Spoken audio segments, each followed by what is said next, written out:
Hello and welcome to this week's 2-Minute Parsha. Last week, Parshas Behar ends after the story of the Mekalalus Hashem, where the blasphemer was killed. In this week's Parsha, Klal Yisrael are still at Har Sinai, and Hashem speaks to Moshe, telling him the laws of the Shemitah, 7 years cycle in which on the 7th year you are not allowed to work the land, followed by the laws of the Yovel, the Jubilee.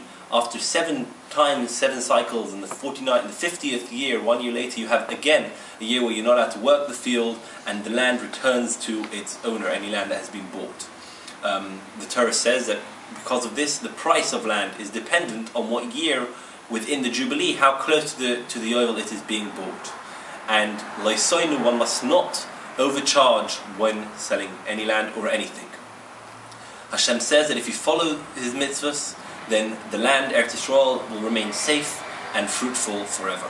And it gives a bracha for those who are worried, what will they do in the 7th or 8th years regarding what will they eat? That the land in the 6th year will be so fruitful, will give so much that it lasts them through the 7th and the 8th year.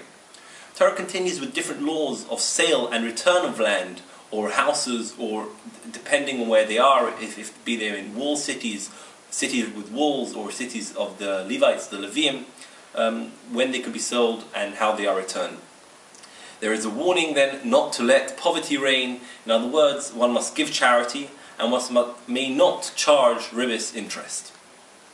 Hashem continues with the laws of how to treat and when or under which circumstances to redeem an Eved Ivri or an Omo Ivri, a Jewish manservant or maidservant, and that no Jew can ever be hire another Jew for hard labor. The Parsha ends with 3 seemingly pillars of Judaism. Firstly, to keep the Shabbos. Secondly, not to worship idolatry.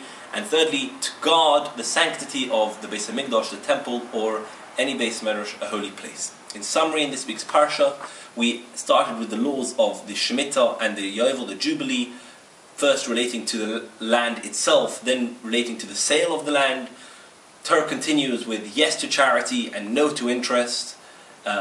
Then we have the Jewish servants or workers, laws relating to their rights, and we end with the 3 pillars of Judaism: Shabbos, idolatry, and the sanctity of holy places. Hope to see you all next week. Good Shabbos.